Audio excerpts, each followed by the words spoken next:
നമസ്കാരം. എന്നും ഭാരതീയ സങ്കല്പം അഖണ്ഡ ഭാരതം എന്ന ഒരു സങ്കല്പമായിരുന്നു. അതായത് അങ്ങ് അഫ്ഗാനിസ്ഥാൻ മുതൽ ഇങ്ങ് മ്യാൻമാർ വരെയും നേപ്പാൾ മുതൽ ശ്രീലങ്ക വരെയും പരന്നു കിടക്കുന്ന ഒരു ഭൂപ്രകൃതിയായിരുന്നു ഈ ഭാരതത്തിൻ്റെ അഖണ്ഡ ഭാരതത്തിൻ്റെ ഒരു വിശ്വാസ പ്രമാണം. ഇപ്പോൾ ഇന്ത്യ ലോകരാജ്യങ്ങൾക്കിടയിൽ തലയുയർത്തി നിൽക്കുന്നു. മികച്ച രാഷ്ട്രങ്ങളിൽ ഒന്നായി മാറിയിരിക്കുന്നു. സാമ്പത്തിക ചുറ്റുപാട് വെച്ച് നോക്കുമ്പോൾ നാലാമത്തെയോ മൂന്നാമത്തെയോ രാജ്യമായി മാറിയിരിക്കുന്നു. ഇനിയും ഭൂവിസ്തൃതിയുടെ കാര്യത്തിലും ഇന്ത്യ കൂടുതൽ മേഖലകളിലേക്ക് കടക്കുന്നു എന്നുള്ള സൂചനകളാണ് നമുക്ക് ലഭിക്കുന്നത്.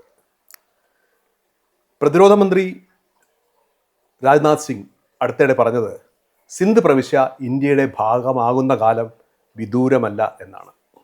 നമ്മൾ ആഗോള കാര്യങ്ങൾ ചിന്തിച്ചു കഴിഞ്ഞാൽ അഫ്ഗാനിസ്ഥാൻ, പാകിസ്ഥാൻ, ബലൂചിസ്ഥാൻ, അതോടൊപ്പം തന്നെ ബംഗ്ലാദേശ്, താഴെ ശ്രീലങ്ക, മുകളിൽ ഭൂട്ടാൻ, നേപ്പാൾ, ഇതെല്ലാം പ്രശ്നകലുഷിതമാണ്. ഭാരതം ഒരുമയോടെ ഒത്തൊരുമയോടെ പോകുന്നു. ഇവിടെയെല്ലാം പ്രശ്നങ്ങൾ നടക്കുന്നുമുണ്ട്. ഈ കാര്യങ്ങൾ സാഹൂതം നോക്കിക്കണ്ടിരിക്കുകയാണ് ഭാരതത്തിൻ്റെ തലവന്മാർ, നേതൃത്വം എന്ന് വേണമെങ്കിൽ പറയാം. ഇക്കാര്യങ്ങളാണ് നമ്മൾ ഇന്നിവിടെ വിശകലനം ചെയ്തത്. എന്നോടൊപ്പം ചേരുന്നത് പ്രമുഖ IPS ഓഫീസർ ഗോപാലകൃഷ്ണനാണ്. ജിയോ പൊളിറ്റിക്സിൽ കൂടുതൽ മേഖലകളിൽ സഞ്ചരിക്കുകയും വിശകലനം നടത്തുകയും ഗവേഷണം നടത്തുകയും ചെയ്യുകയാണ് അദ്ദേഹം തൻ്റെ സർവീസാനന്തരം. അദ്ദേഹത്തോടാണ് നമ്മൾ ഈ കാര്യങ്ങൾ ചോദിക്കുന്നത്. സാർ നമസ്കാരം. വന്ദേ മാതരം. സാറേ, ഞാൻ ഇപ്പം പറഞ്ഞു വന്നത് ഈ അഖണ്ഡ ഭാരതം എന്ന സങ്കല്പത്തിലേക്ക് നാം നീങ്ങുന്നു എന്നുള്ള ഒരു വാക്കുകൾ പലരുടെ നിന്നും ഉയർന്നു വരുന്നുണ്ട്. നമുക്ക് അറിയാം, ഇപ്പം ബംഗ്ലാദേശ് വളരെ നിയന്ത്രണത്തിൻ്റെ കീഴിലാണെന്ന് വേണമെങ്കിൽ പറയാം ബംഗ്ലാദേശ്. അതോടൊപ്പം തന്നെ പാകിസ്ഥാനിലും ബലൂചിസ്ഥാനിലും എല്ലാം പ്രശ്നങ്ങളാണ്. നമ്മൾ ഭൂട്ടാനിൽ നമ്മൾ കണ്ടു. ഇപ്പം ജൻസി പ്രക്ഷോഭം എല്ലായിടത്തും ആളിക്കത്തുകയാണ്. ഏറ്റവും ആദ്യം ഉണ്ടായത് ഒരുപക്ഷെ ശ്രീലങ്കയിലാണ്. ശ്രീലങ്കയിൽ പാർലമെൻറ്റ് കയറിയടിക്കുകയും യുവാക്കൾ അവിടെ ഓരോന്നും TV സെറ്റ് വരെ എടുത്തുകൊണ്ട് പോകുന്ന അവസ്ഥയിലേക്ക് വന്നിരിക്കുന്നു. അതെല്ലാം കഴിഞ്ഞിരിക്കുന്നു. പക്ഷേ ഇപ്പോൾ ഇന്ത്യ അയൽ രാജ്യങ്ങളെ ഉറ്റുനോക്കുന്നത് എങ്ങനെയാണ്? ആഗോളതലത്തിൽ ഇന്ത്യയുടെ സാന്നിധ്യം എത്രമാത്രം, പ്രത്യേകിച്ചും ഏഷ്യൻ ഭൂഖണ്ഡത്തിൽ ഈ അഖണ്ഡ ഭാരതമെന്ന സങ്കല്പത്തിലേക്ക് നാം എന്ന് നടക്കും എന്നുള്ള ചോദ്യമാണ്. ചന്ദ്രനായർ, നമ്മൾ ഇപ്പോൾ ഈ അഖണ്ഡ ഭാരതം അതിനോടെല്ലാം ഞാൻ യോജിക്കുന്നു. പക്ഷെ അത് പറയുന്നതിന് മുമ്പ് നമുക്കൊരു ജസ്റ്റ് ഒരു 1-2 സെൻറ്റൻസിൽ നമ്മുടെ ഹിസ്റ്ററി നമ്മൾ മനസ്സിലാക്കണം. നമുക്കിത് ആരെ ഈ പണി തന്നതെന്ന്. ഞാൻ എപ്പോഴും അങ്ങനെ ഹോൾഡ് ചെയ്യും. ഞാൻ ഇംഗ്ലണ്ടിൽ 2 പ്രാവശ്യം പോയിട്ടുണ്ട്. UK ബ്രിട്ടീഷ് ഓഫീസേഴ്സുമായിട്ടൊക്കെ ഞാൻ ഒരുപാട് ഇൻട്രാക്ട് ചെയ്തിട്ടുണ്ട്. ഞാൻ പല രാജ്യങ്ങളിൽ പോകുമ്പോൾ ഞാൻ സ്ഥലം കാണാനല്ല പോകുന്നത്, ഞാൻ അവരെ പഠിക്കാനാണ് പോകുന്നത്. അതെൻ്റെ പണ്ടേ ഉള്ളൊരു സ്വഭാവമാണ്. അപ്പം ഞാൻ ബ്രിട്ടീഷുകാരെ നന്നായിട്ട് പഠിച്ചിട്ടുണ്ട്. ഞാൻ മനസ്സിലാക്കിയത് ലോകത്തിലെ ഏറ്റവും നല്ലവരുണ്ട് അതിൻ്റെ ഇടയിൽ ഇല്ലാന്ന് ഞാൻ പറയുന്നില്ല. ലോകത്തിലെ ഏറ്റവും റേസിസ്റ്റ് കൺട്രിയാണ് നോട്ട് ജർമ്മൻസ്. എല്ലാവരും പറയും ജർമ്മനി എന്ന്. നോ, ബ്രിട്ടീഷുകാരാണ് ലോകത്തിലെ ഏറ്റവും റേസിസ്റ്റ് രാജ്യം. അവർ പഴയകാലം ഇപ്പോഴും അവർ ഭയങ്കര റേസിസ്റ്റാണ്. ഈ അടുത്ത കാലത്ത് അവർ ഓസ്ട്രേലിയക്കിട്ടൊരു ഒരു വൻ ബോംബം പണി നടത്തി. അവരുടെ സെയിം റേസാണ് അവരങ്ങനെയാണ്. എനിക്ക് അതിനോട് യോജിക്കാൻ കഴിയില്ല, എങ്കിലും അങ്ങയുടെ നിഗമനം പറയാം. അല്ല, അത് 15 ന്യൂക്ലിയർ സബ്മറൈൻ അവർ പണിഞ്ഞുകൊണ്ടിരിക്കുന്നു ഫ്രാൻസുമായിട്ട് ചെന്ന്. അതെല്ലാം ക്യാൻസൽ ചെയ്യിപ്പിച്ചു ഈ ബ്രിട്ടീഷുകാരാണ്. ബ്രിട്ടീഷുകാർ അങ്ങനെയാണത്. അവരുടെ കാര്യസാധ്യത്തിന് വേണ്ടി അവർ പലതും സ്നേഹിക്കും, ഉമ്മ വയ്ക്കും, ഒക്കെ അടുത്ത് വരും. അപ്പോൾ ഈ MI6 അവരുടെ ഇവരുടെ CIA മൊസാദ് എൻ്റെ കൗണ്ടർ പാർട്ട് ബ്രിട്ടീഷുകാർ. MI6 ലോകത്തിലെ ഏറ്റവും ഏറ്റവും എഫക്റ്റീവായിട്ടുള്ള ഓർഗനൈസേഷനായിരുന്നു. അവർക്ക് വേണ്ടി എന്തും ചെയ്യുമായിരുന്നു, ഇംഗ്ലണ്ടിന് വേണ്ടി. അപ്പം നമ്മൾക്ക് ബ്രിട്ടീഷുകാർക്ക് നമ്മളെ പരമപുച്ഛമായിരുന്നു, ഇന്ത്യക്കാരെ പരമപുച്ഛമായിരുന്നു. അവരിങ്ങനെ സാധനങ്ങളൊക്കെ അടിച്ചുകൊണ്ട് പോവും. എന്നിട്ട് നമ്മൾ തമ്മിൽ ഭയങ്കര അടിയായിരുന്നു. 536 രാഷ്ട്രങ്ങളെ മറ്റായിരുന്നു പ്ലാസി യുദ്ധം നടക്കുന്നതിന് തൊട്ട് മുമ്പ്. ആ 536 രാഷ്ട്രങ്ങൾ അവർ ഇന്ത്യ എന്ന് പറഞ്ഞിട്ട് ഇപ്പം ചന്ദ്രനായർ ചൂണ്ടിക്കാണിച്ച പോലെ അഫ്ഗാനിസ്ഥാൻ, ബർമ, നേപ്പാൾ, പാകിസ്ഥാൻ എന്നില്ലല്ലോ, അത് പഞ്ചാബ്, ഇതെല്ലാം കൂടെ ചേർന്ന് ബംഗ്ലാദേശ് ഒന്നില്ല. ഇതെല്ലാം ഈ അഖണ്ഡ ഭാരതം എന്ന് പറഞ്ഞാൽ ഒറ്റ സാധനമായിരുന്നു. ഇവന്മാരൊരു 100 yearsന് മുമ്പേ തുടങ്ങി എന്ന് പറഞ്ഞാൽ ഇവന്മാർ ശല്യമാണ് ഈ ഇന്ത്യക്കാരന്മാർ. ഇവന്മാർക്ക് വല്ലതും അഥവാ അധികാരം കൊടുക്കേണ്ടി വന്നാൽ ഇവന്മാർ ഒരിക്കലും രക്ഷപ്പെടരുത് എന്ന് കണ്ടിട്ടാണ് ഇവരെന്താ ചെയ്തതെന്ന് പറഞ്ഞാൽ ആദ്യം അവർ അഫ്ഗാനിസ്ഥാന് സ്വാതന്ത്ര്യം കൊടുത്തു. അഫ്ഗാനിസ്ഥാൻ അങ്ങ് പോയി. മാത്രമല്ല അവന്മാർ തോറ്റുപോയി.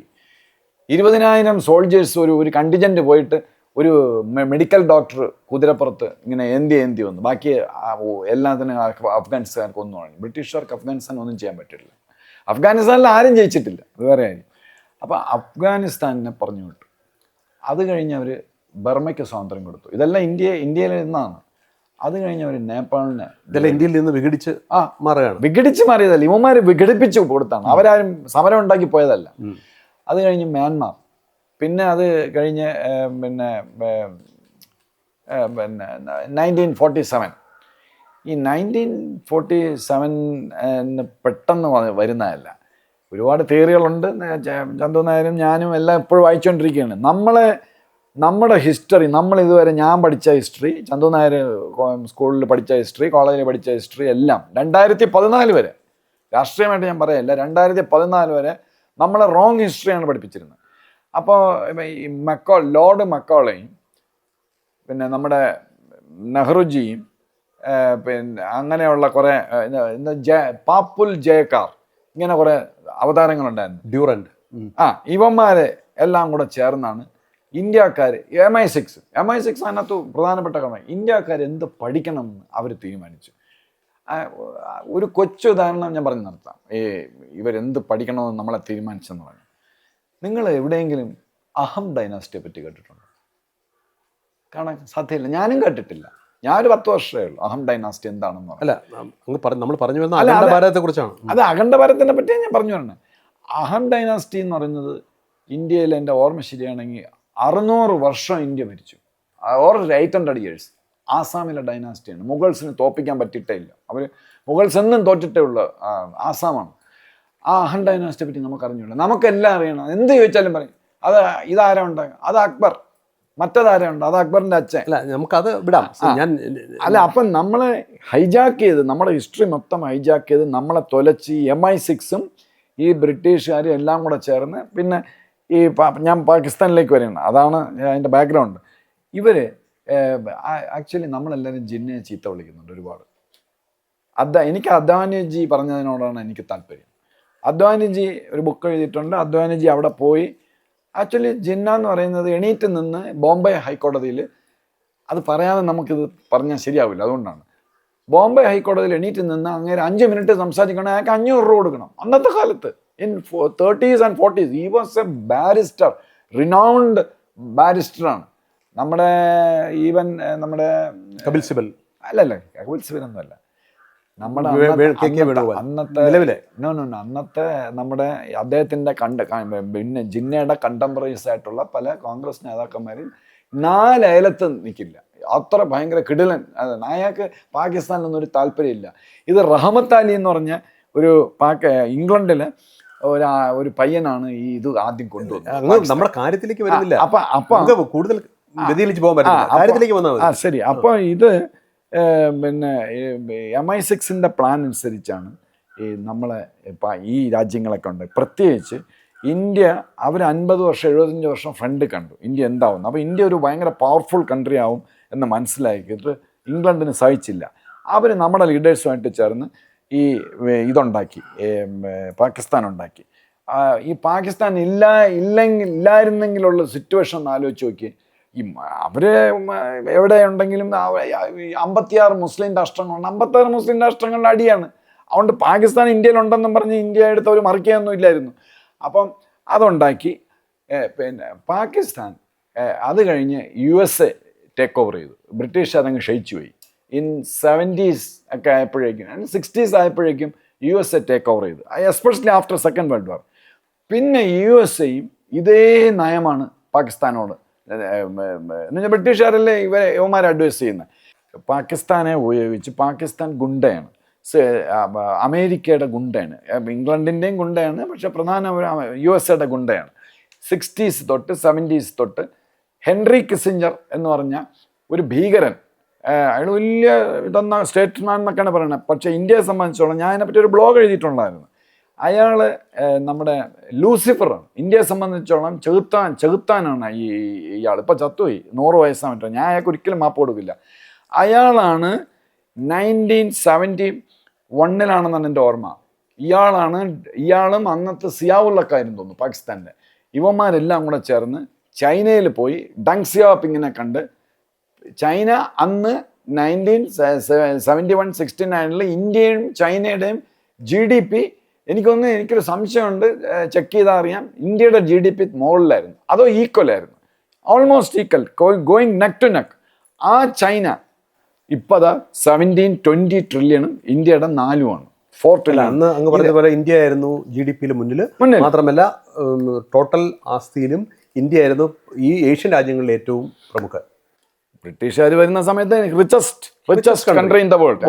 അപ്പോൾ അങ്ങനെ ഈ ചൈനയും പാകിസ്ഥാനെയും അവർ ഊട്ടി വളർത്തി.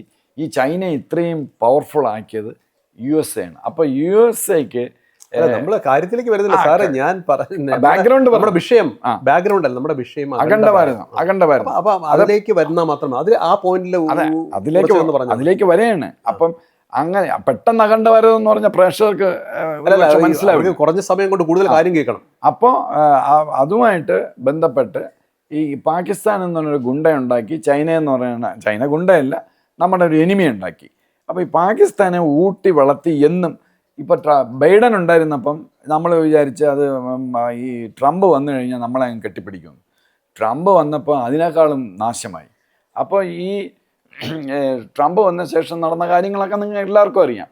ഈ മുനീറിന് അങ്ങ് ഭയങ്കര കോൺഫിഡൻസും ഇതും ഒക്കെ ആയി. സാറ് എങ്കിലും ആ ഹിസ്റ്ററി ആ കാര്യത്തിലേക്ക് വന്നില്ല, സാർ പറഞ്ഞില്ല. ഞാൻ പറഞ്ഞത് പക്ഷെ അഖണ്ഡ ഭാരതത്തിൽ ഞാൻ വിശ്വസിക്കുന്നില്ല. കാര്യം എന്ന് പറഞ്ഞാൽ അഖണ്ഡ ഭാരതം ഒരിക്കലും നടക്കില്ല ചന്ദ്രനായരെ.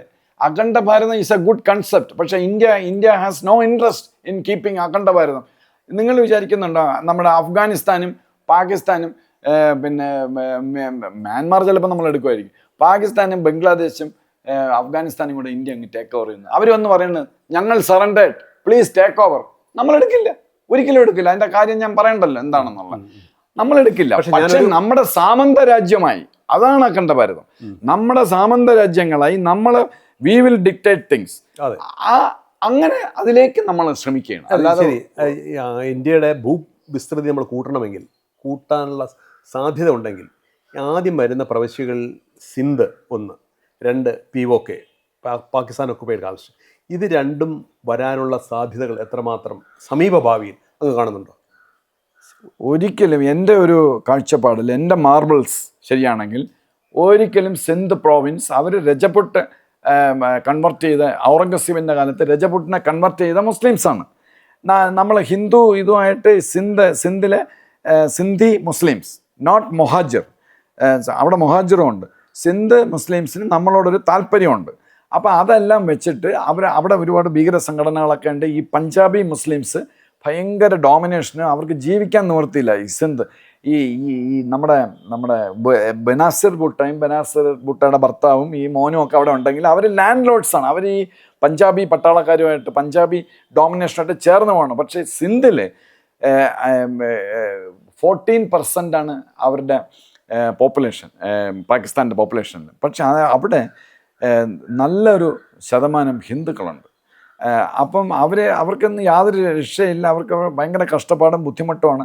അപ്പോൾ അവിടെ ഭീകര സംഘടന കണ്ട് ഇപ്പം നല്ലൊരു ടൈമാണ് നമ്മളെ ഇന്ത്യയെ സംബന്ധിച്ചോളം.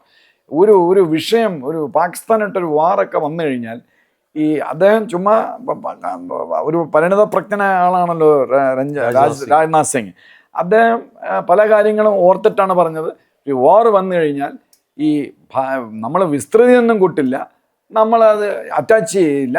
പക്ഷേ ഇപ്പോൾ ശ്രീലങ്ക നിൽക്കണ പോലെ, അല്ലെങ്കിൽ ശ്രീലങ്കയെക്കാളും അടുപ്പം കാണിക്കുന്ന ഒരു പ്രോവിൻസായി, ബട്ട് പാകിസ്ഥാന് ടോട്ടലി അഗൻസ്റ്റ് ആയിട്ടുള്ള ഒരു സിന്ധ് രാജ്യം, അതാണ് അദ്ദേഹം വിഭാവനം ചെയ്തത്. ഈ സിന്ദൂർ വന്നല്ലോ, അപ്പോൾ നമുക്ക് വേണമെങ്കിൽ പാക് ഒക്കുപ്പൈഡ് കാശ്മീരിലേക്ക് നമ്മൾ കടക്കുമെന്നുള്ള നിഗമനത്തിലേക്ക് പലരും നിരീക്ഷകരൊക്കെ എത്തിയിരുന്നു. പക്ഷേ ഇന്ത്യ പതുക്കെ പെട്ടെന്ന് പിൻവലിയായിരുന്നു.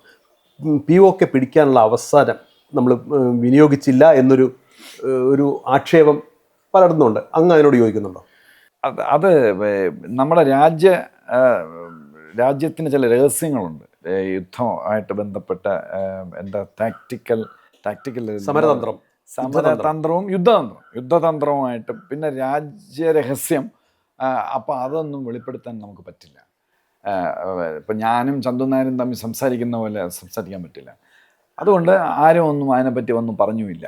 എന്താ ആക്ച്വലി സംഭവിച്ചതെന്ന് പറഞ്ഞു കഴിഞ്ഞാൽ, നമ്മൾ നൂർഖാൻ ബേസിൽ അവിടെ പോയി നമ്മൾ ബോംബ് ചെയ്തു. കാര്യം എന്ന് പറഞ്ഞാൽ അവർ 2 ICBM ആദ്യമായിട്ട് ഫയർ ചെയ്തു നമ്മുടെ ഇന്ത്യക്ക് അഗൻസ്റ്റായിട്ട്. ICBMനെ നമ്മൾ പിടിച്ചു. അപ്പം ടു മച്ച് അതെ, ഇന്റർകോണ്ടിനൽ ബാലിസ്റ്റിക് മിസൈൽ. ഈ അവന്മാർ ICBMന് തയ്യാറായെങ്കിൽ പിന്നെ ഇനി അവന്മാരെ വെച്ചോണ്ടിരുന്നിട്ട് കാര്യമില്ല. ഇനി ICBMൽ ഇനി അടുത്ത 3ാമത്തെ ICBMൽ മറ്റേ ന്യൂക്ലിയർ മറ്റേ വെച്ചിട്ട് അവർ ക്രൂഡ് ബോംബ് നമ്പർ ശരിക്കുള്ള ന്യൂക്ലിയർ ബോംബൊന്നും അവരെ കയ്യിലില്ല ഇപ്പോൾ. അപ്പോൾ ഈ ഒരു ക്രൂഡ് ബോംബെങ്കിലും ചിലപ്പം വിടും എന്ന് കണ്ടിട്ട് നമ്മൾ കയറി അങ്ങ് ഓൾ ഔട്ട് അറ്റാക്ക് നടത്തി. അത് നൂർഖാൻ ബേസിലാണ് നമ്മൾ ചെയ്തത്.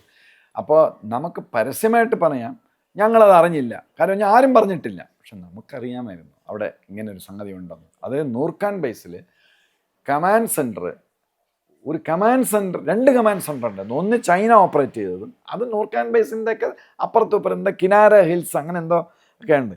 അതിൻ്റെ അപ്പുറത്ത് ഹിൽസിലാണ് അവരുടെ ന്യൂക്ലിയർ അവിടെ അല്ല, നൂർഖാൻ ബേസിലുണ്ടായിരുന്നു.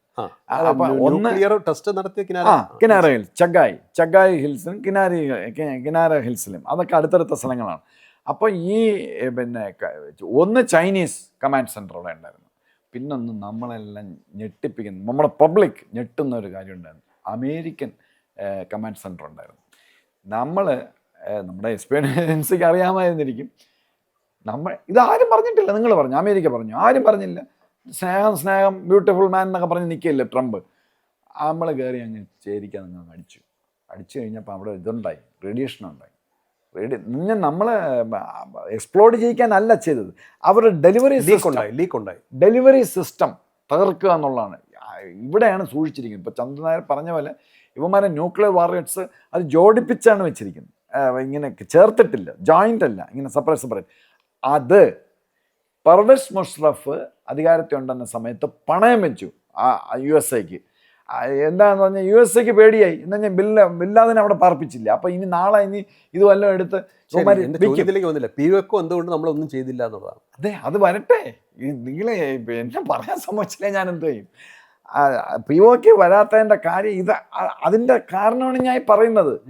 അപ്പോൾ നമ്മൾ അവിടെ കയറി നൂർഖാൻ ബേസ് നമ്മൾ തകർത്തു.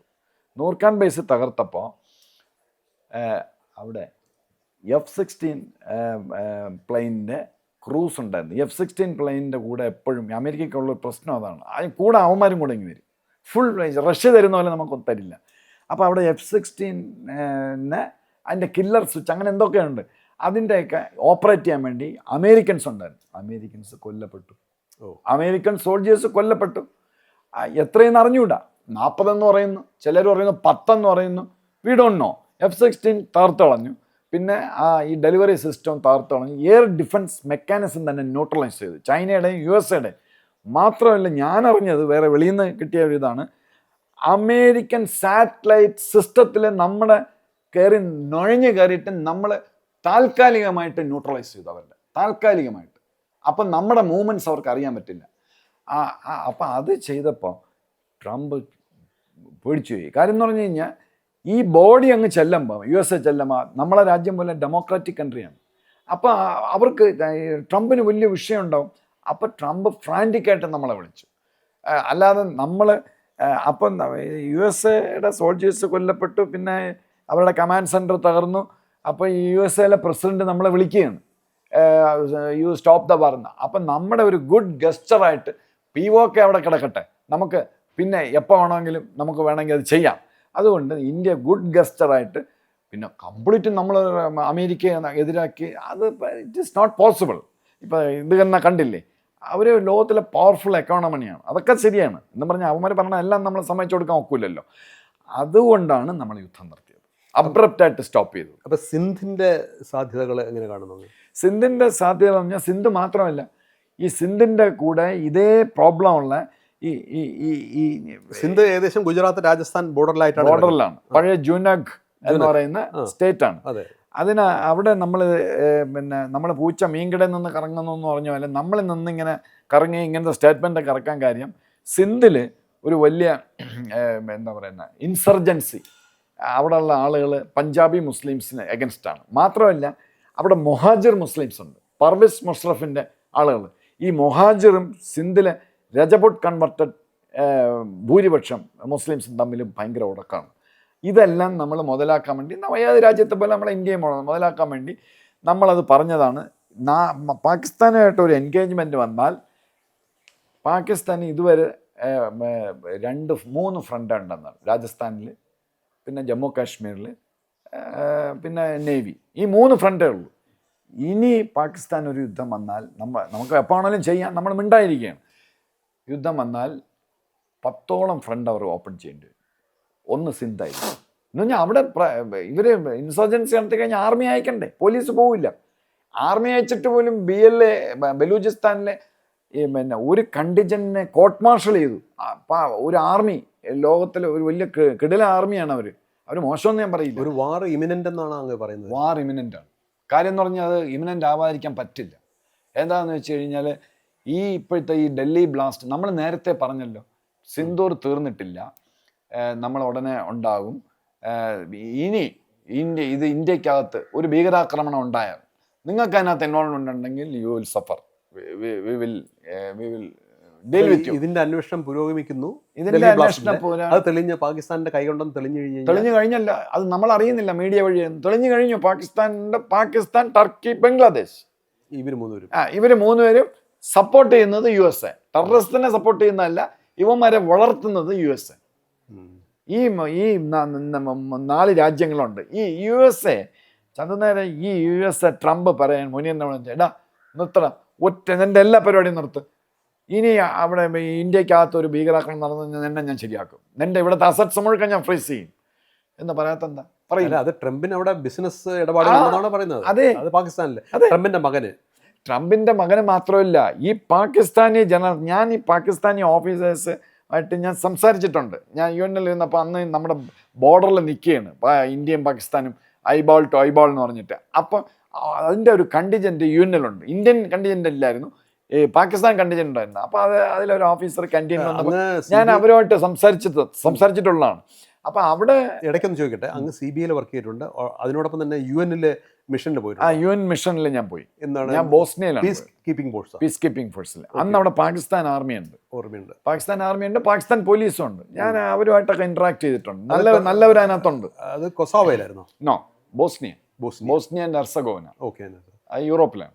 എന്തായിരുന്നു പീസ് കീപ്പിംഗ് ഫോഴ്സിൽ ഞാൻ പോലീസ് എക്സ്പെർട്ടായിരുന്നു. ഓക്കെ. അത് നമ്മൾ അവിടെ പോയി എക്സാം എഴുതണം. എക്സാം എഴുതി അത് വിട്ടത് റോയിൽ നിന്നാണോ അതോ? അല്ല, അത് യുണൈറ്റഡ് നേഷൻസിന്റെ ടീം വന്ന് ഡൽഹിയിൽ എക്സാം നടത്തും. എക്സാം നടത്തുമ്പം എല്ലാ സ്റ്റേറ്റിൽ നിന്നും നമുക്ക് പോലീസ് മാത്രം, അതും ലോക്കൽ പോലീസ്, സ്റ്റേറ്റ് ഗവൺമെന്റ് പെർമിഷനോടെ, സ്റ്റേറ്റ് ഗവൺമെന്റ് AK നിസാറായി നിന്ന് CM. അപ്പോൾ നമ്മൾ പോയി, നമ്മൾ ടെസ്റ്റ് എഴുതി. ഒരുപാട് ടെസ്റ്റുകൾ ഉണ്ടായിരുന്നു, ഡ്രൈവിംഗ്, ഷൂട്ടിംഗ്, മറ്റേതൊക്കെ ഉണ്ടായിരുന്നു. ഷൂട്ടിങ്ങിന് ഞാൻ തോറ്റുപോയി, പക്ഷെ എന്നാലും എന്നെ അവർ സെലക്ട് ചെയ്തു. അപ്പം അങ്ങ് അതുകൊണ്ട് പാകിസ്ഥാന്റെ അവരുടെ മാനസികാവസ്ഥ, പട്ടാളക്കാരുടെ അവരുടെ യുദ്ധതന്ത്രങ്ങളെ കുറിച്ച് അങ്ങക്ക് ചെറിയ വിവരം ഉണ്ടെന്നാണ് പറഞ്ഞു വരുന്നത് അല്ലേ? നമ്മൾ സംസാരിക്കുമ്പോഴല്ലേ നമുക്ക് വിവരം വരുന്നത്. ഞാൻ സംസാരിച്ചത് പക്ഷേ ഇതാണ്, സിന്ധിലെ ഓഫീസറാണ്. ഭയങ്കര അഗൻസ്റ്റ് ആണ് സിന്ധിലെ ഓഫീസേഴ്സ്. അവർ പറയുന്ന, Gopal, we don't get a good shot just like in India. It's very costly. We don't have good roads. അങ്ങനെ കുറേ. ഞാൻ എന്ത് പറ്റി, നിങ്ങൾക്ക് ഒരു പൈസ everything is taken by army. എന്ത് സാധനം കോൺട്രാക്ട് അവിടെ ചെയ്താലും അതിൽ 25% 30% ആർമിക്കാണ്. പിന്നെ ഈ ട്രംപിന്റെ മോൻ അവിടെ ഇത് പറഞ്ഞല്ലോ, ട്രംപിന്റെ മോൻ തുടങ്ങിയ അത് ക്രിപ്റ്റോ കറൻസി. അതല്ല, ഈ പാകിസ്ഥാൻ ആർമിയിലുള്ള അവർ നല്ല ബിസിനസ്മെന്നാണ്. ഈ പാകിസ്ഥാൻ ആർമി ലോകത്തിൽ ബിസിനസ് ചെയ്യുന്ന ഒരു ആർമി ഇവരാണ്, പാകിസ്ഥാൻ ആർമിയാണ്. അപ്പം ഈ USA ഒരു ഫണ്ട്, IMF അല്ലെങ്കിൽ വേറെ ആരെങ്കിലും ഒരു ഫണ്ട് അങ്ങോട്ട് കൊടുത്താൽ അത് $100 million പാകിസ്ഥാനിലോട്ട് പോയാൽ ഒരു 30 million ഇതേപോലെ തിരിച്ച് USA എത്തിക്കേണ്ടവരുടെ കയ്യിലെത്തിക്കും. ഈ പാകിസ്ഥാനിൽ ഇപ്പോഴും നിലവിലെ ഈ പട്ടാളത്തിനാണോ, അസീം മുനീറിനാണോ, അതോ മറ്റ് പട്ടാള മേധാവിക്കാണോ എന്താണ് നിയന്ത്രണ അധികാരം? അപ്രമാദിത്വം. ഈ പാകിസ്ഥാനിലെ മുനീറിനാണ് അപ്രമാദിത്യം. പക്ഷേ അവിടെ ഉള്ള ഇയാളെക്കാളും മുനീറിനേക്കാളും സീനിയർ ആയിട്ടുള്ള 2-3 ജനറൽസിനെ ഓവർടേക്ക് ചെയ്താണ് ഇവൻ ഇതായത്. അപ്പം അവര് വളരെയധികം അവരിതാണ് പക്തൂണാണ്, പക്തൂൺ വംശം, പസ്തൂൺ, അതായത് പക്തൂൺ പ്രോവിൻസിൽ നിന്നുള്ള ഈ ഇമ്രാൻഖാൻ വംശമാണ്. അവര് ഇവരുമായിട്ട് ഒരിക്കലും യോജിച്ചു പോയില്ല. ഞാൻ നേരിട്ട് കണ്ടതാണ്. അല്ല, PPPക്കുള്ള അവിടെയുള്ള സാധ്യതകൾ കുറഞ്ഞു വരികയാണ്. ഇമ്രാന്റെ പാകിസ്ഥാൻ പീപ്പിൾസ് പാർട്ടി അങ്ങനെ കുറഞ്ഞു വരുമെന്ന് പറയാൻ പറ്റില്ല. അങ്ങനെ പിടിച്ചങ്ങ് ജയിലിലിട്ടിരിക്കുകയാണ്. അപ്പൊ പിന്നെ അയാളും പിന്നെ അല്ല, ഇപ്പൊ അസീം മുനീറാണ് അവിടുത്തെ ആണ് കംപ്ലീറ്റ് അയാളാണ്. കാര്യം ഞാൻ ISI ചീഫായിരുന്ന ആയിട്ട് പാകിസ്ഥാൻ്റെ ഫീൽഡ് മാർഷലാകുന്ന അല്ലെങ്കിൽ ടോപ്പ് ചീഫ് എക്സിക്യൂട്ടീവ് ഓഫീസർ ആവുന്ന ആദ്യത്തെ മനുഷ്യനാണ്. എന്ന് പറഞ്ഞാൽ ഭയങ്കര ക്ലൗട്ടാണ്. അപ്പം ഈ ISI ആണല്ലോ, ഒരു വീരസംഘടനയാണല്ലോ. അപ്പം അയാൾക്കെല്ലാം അറിയാം എവിടെ എന്താ. നിങ്ങൾ ഓർമ്മയുണ്ടോ നമ്മുടെ പുൽവാമ അറ്റാക്ക്, 40 സോൾജേഴ്സ് മാർട്ടേഴ്സായത്? എല്ലാവരും മറന്നുപോയി. ISIയുടെ ചീഫായിരുന്നു ആ സമയത്ത്. അവൻ ISIയുടെ ചീഫായിരുന്നിട്ട് അന്ന് വാജ്പേയി എന്ന് പറഞ്ഞ അയാളൊരു ഇത്തിരി മര്യാദക്കാരനാണ്, പാകിസ്ഥാൻ്റെ ചീഫായിരുന്ന. അയാളെ ഓവർടേക്ക് ചെയ്താണ് ഇവൻ ഇത് ചെയ്തത്. നമ്മുടെ പാകിസ്ഥാൻ എന്തായാലും അവരിപ്പം മുൾമുനയിലാണ് പാകിസ്ഥാൻ. കാരണം വെച്ചാൽ ഇന്ത്യ ഒരുപക്ഷെ ഈ ചെങ്കോട്ട പോലുള്ള ആക്രമണം വന്ന ശേഷം പാകിസ്ഥാൻ്റെ കൈകടത്തൽ എത്രമാത്രം ഉണ്ടെന്ന് തെളിഞ്ഞിരിക്കുന്നു. ഇന്ത്യ വേണമെങ്കിൽ തിരിച്ചടിക്കാനുള്ള സാധ്യതകൾ അങ്ങ് കാണുന്നുണ്ട്. അവർ മുൾമുനയിലുണ്ട്. അതേപോലെ നിങ്ങൾ വേറൊരു കാര്യം കൂടെ ആലോചിക്കണം. ഇവര് ആരാണ് ഇതൊക്കെ അറേഞ്ച് ചെയ്തത്? പാകിസ്ഥാനാണല്ലോ, ISI ആണല്ലോ, മുനീറാണല്ലോ. അതിന് സംശയമൊന്നുമില്ലല്ലോ. നമ്മൾ മര്യാദയ്ക്കിരുന്നതല്ലേ. നമുക്കിങ്ങനെ പറ്റിയപ്പം നമ്മൾ തിരിച്ചടിക്കും. ദാറ്റ് ഈസ് എ ഡിഫറെൻറ്റ് വിഷയം. പക്ഷെ എന്തായിരിക്കും what provoked dum, what compelled the Pakistan army after the colossal defeat at the hands of Indians, what prompted them to do this again? ഇതൊരു ചെറിയ they missed it by a whisker. ഒരു 10 ദിവസം കഴിഞ്ഞിരുന്നെങ്കിൽ 5-6 നഗരങ്ങളിൽ സ്ഫോടന പരമ്പര ഉണ്ടായിരുന്നു. അത് വഴിയിൽ വെച്ച് പൊട്ടിത്തെറിച്ചാണ്. അപ്പോൾ അതൊരു വലിയൊരു സംഭവമാണ് ഇവർ ഓർഗനൈസ്. അങ്ങനെയുള്ള എന്തിനാണ് അയാൾ അങ്ങനെ ചെയ്തതെന്ന് വെച്ചാൽ അയാൾക്ക് അതിനകത്ത് ഒരുപാട് പ്രശ്നങ്ങളാണ്. BLA ഞാൻ പറഞ്ഞില്ല, കോർട്ട് മാർഷൽ ചെയ്ത്, ആർമിയെ കോർട്ട് മാർഷൽ ചെയ്ത് കവാർഡൈസിന്. അല്ല, ഇന്ത്യക്ക് പുറമെ പാകിസ്ഥാന്റെ ഏറ്റവും ഭീഷണിയായിട്ട് ഇപ്പോൾ നിലനിൽക്കുന്നത് അഫ്ഗാനിസ്ഥാൻ ബലൂചിസ്ഥാൻ ഏരിയയിലാണ്. ആ ഏരിയയിൽ നിന്നുള്ള ആക്രമണങ്ങൾ അവർ വളരെ ശക്തമായി പ്രതീക്ഷിക്കുന്നുണ്ട്. അവിടെ ബോംബ് ബ്ലാസ്റ്റ് ഉണ്ടാകുന്നുണ്ട്. ബലൂചിസ്ഥാൻ എപ്പോഴും വേണോ വിഘടിച്ച് പോകാനുള്ള സാധ്യതകൾ കാണുന്നുണ്ട്. അവിടെ ഒരു അസന്നിഗ്ധാവസ്ഥ നിലനിൽക്കുന്നുണ്ട്, അസ്ഥിരത നിലനിൽക്കുന്നുണ്ട്. അതും അവർക്കൊരു സമ്മർദ്ദമായി കണക്കാക്കിക്കൂടെ? ഞാൻ അതാണ് പറഞ്ഞു വരുന്നത്. അതായത് ഈ പാകിസ്ഥാൻ്റെ ഏറ്റവും വലിയ ത്രെട്ട് എന്ന് പറയുന്നത് BLA ആണ്, ബലൂച്ചി ലിബറേഷൻ ആർമി. ബലൂചിസ്ഥാനാണ് അവരുടെ ഏറ്റവും വലിയ ത്രെട്ടായിട്ട് നിൽക്കുന്നത്. ബലൂചിസ്ഥാനിൽ പട്ടാളമില്ല, പോലീസില്ല, അങ്ങോട്ട് പോകാൻ നിർത്തില്ല. പോയാൽ കൊന്നളയും. ചൈന അവിടെ ഒരുപാട് $3 ബില്യണോ 4 ബില്യണോ ഇൻവെസ്റ്റ്മെൻ്റ് എടുത്ത് ഒരു സാധനം 1 കിലോ ചെമ്പ് കൊണ്ടുപോകാൻ പറ്റിയിട്ടില്ല, കൊന്നുകളയും അവരെ. അപ്പം കംപ്ലീറ്റ് അവരാണ്. അപ്പം അവർക്ക് പുറത്ത് പറയാൻ നിവൃത്തിയില്ല. പിന്നെ നമുക്ക് പറയാം, it is actively being aided by നമ്മുടെ അജ്ഞാതരുണ്ടല്ലോ. അങ്ങനെയൊക്കെ നമ്മുടെ ആളുകൾ എൻ്റെ പുറകെ കാണും. പിന്നെ അതിൻ്റെ കൂട്ടത്തിൽ നമ്മളൊരു പണി വെച്ചു കൊടുത്താണ് അഫ്ഗാനിസ്ഥാനുമായിട്ട് നമ്മളങ്ങ് അടുത്തു. ശത്രുവിൻ്റെ ശത്രു മിത്രം, ചാണക്യൻ പറഞ്ഞതാണ്. അപ്പോൾ അഫ്ഗാനിസ്ഥാനും നമ്മളും ചേർന്ന്. ഈ അഫ്ഗാനിസ്ഥാൻ എന്ന് പറഞ്ഞാൽ അവരെ തോൽപ്പിക്കാൻ പറ്റില്ല, ഭയങ്കര ബുദ്ധിമുട്ടാണ്. ന്യൂക്ലിയർ ബോംബിട്ട് കൊല്ലാൻ പറ്റുള്ളൂ. അപ്പോൾ ഈ അഫ്ഗാനിസ്ഥാൻ്റെ ബോർഡറിൽ പാകിസ്ഥാന് വലിയൊരു വിഷയമുണ്ട്. ഖൈബർ പഖ്തൂൺഖ്വ എന്ന് പറഞ്ഞൊരു സ്റ്റേറ്റ് ഉണ്ട്. അവിടെ ഈ പഷ്തൂൺ വംശക്കാരാണ് 80%. അപ്പം അവിടെ പാകിസ്ഥാൻ പീനൽ കോഡില്ല, പാകിസ്ഥാൻ CRPC ഇല്ല, ഒന്നുമില്ല. അവർ വാർ ലോഡ്സാണ്. അവർ തീരുമാനിക്കുക, അവർ കളക്ട് ചെയ്യും. മറ്റേ ചെക്ക് പോസ്റ്റില്ലേ, പാകിസ്ഥാൻ ആർമിയൊന്നുമല്ല കളക്ട് ചെയ്യുന്നത്, അവരാണ് ചെയ്യുന്നത്. അതൊരു മാത്രമല്ല, അവരുടെ ചീഫ് മിനിസ്റ്റർ സുഹേലാണ്, പിന്നെ പക്തൂൺ. അയാളാണ് ഇമ്രാൻഖാൻ. ഓർക്കുന്നുണ്ടായിരിക്കും, 10-15 ദിവസം മുമ്പ് ഇമ്രാൻഖാനെ കാണാൻ പെർമിഷൻ വേണം. ഇമ്രാൻഖാൻ ഈ വംശമാണ്. അപ്പം ഇവർ കൊടുക്കൂല. അപ്പം സുഹേൽ പാകിസ്ഥാൻ മുനീറിന് അഗൻസ്റ്റായിട്ടൊക്കെ സ്റ്റേറ്റ്മെൻറ്റ് ഇഷ്യൂ ചെയ്തുകൊണ്ടിരിക്കുകയാണ്. സുഹൈലിനെ ഒന്നും ചെയ്യാൻ പറ്റില്ല. അവിടെ പോയി KPK-യിൽ പാകിസ്ഥാൻ ഒന്നും ചെയ്യാൻ പറ്റില്ല. അപ്പോൾ അത് കംപ്ലീറ്റ് ഒരു ഇൻഡിപെൻഡൻ്റ് ആണ്. ബലൂചിസ്ഥാൻ ഇൻഡിപെൻഡൻ്റ് ആണ്. പിന്നെ നമ്മുടെ ഇവിടെ POK, പാകിസ്ഥാൻ ഓക്കുപ്പൈഡ് കാശ്മീരിൽ ഭയങ്കരമായ സമരം ഇപ്പം നടന്നു. പാകിസ്ഥാനിലെ വിലക്കയറ്റം രൂക്ഷം, പണപ്പെരുപ്പം രൂക്ഷം, സാധനങ്ങൾ കിട്ടുന്നില്ല, ശമ്പളം കൊടുക്കാൻ പല കമ്പനികൾക്കും അല്ലെങ്കിൽ ഗവൺമെൻറ്റിനും പറ്റുന്നില്ല എന്ന നിലയിലേക്ക് ജനങ്ങൾ അസ്വസ്ഥരാണ്. ഇത് അതായത് മേളിൽ ബലൂചിസ്ഥാൻ്റെ മേഖലയിൽ സമ്മർദ്ദം, ഇന്ത്യയുടെ ബോർഡറിൽ നിന്നുള്ള സമ്മർദ്ദം, ആഭ്യന്തരമായി അവരുടെ അസ്വസ്ഥത, ഇതെല്ലാം കൊണ്ടും പാകിസ്ഥാൻ ഒരു വിഘടനത്തിലേക്ക് അല്ലെങ്കിൽ ഒരു കൊളിഷനിലേക്ക് പോവുകയാണ് എന്ന് പറയാൻ പറ്റില്ല. അതിൻ്റെ കൂടെ ഒരെണ്ണം കൂടെ ഉണ്ട്. അവരുടെ ഏറ്റവും വലിയ സ്ട്രെങ്ത് എന്ന് പറയുന്നത് പഞ്ചാബാണ്. അതിൻ്റെ ക്യാപിറ്റൽ ലാഹോർ.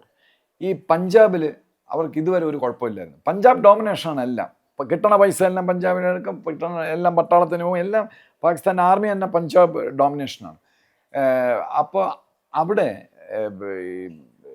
പഞ്ചാബിൽ TLP എന്ന് പറഞ്ഞൊരു സാധനം ഇപ്പോൾ വന്നിട്ടുണ്ട്. അവർ കഴിഞ്ഞ മാസം ലാഹോറിൽ നിന്ന് ഇസ്ലാമാബാദ് വരെ ഒരു മാർച്ച് നടത്തി, കംപ്ലീറ്റ് പാരലൈസ് ചെയ്തുകൊണ്ട്. അത് വലിയൊരു സംഭവമാണ്. പഞ്ചാബാണ് അവരുടെ ഹാർട്ട്. പഞ്ചാബിനകത്ത് ഭീകരസംഘം അവർ പറഞ്ഞു കഴിഞ്ഞാൽ ഇവിടെ എല്ലാം ഇത് വേണമെന്നാണ്, മറ്റേ ശരീഅത്തില. അവന്മാരിപ്പോൾ വീണ്ടും ഒരു വിഷയം ഉടക്കിയിട്ടുണ്ട്. ഇവർ സ്റ്റെബിലൈസിങ് ഫോഴ്സ് എന്ന് പറഞ്ഞ് ഇവിടെ പോകാൻ നിൽക്കുകയാണല്ലോ ഗാസയിൽ.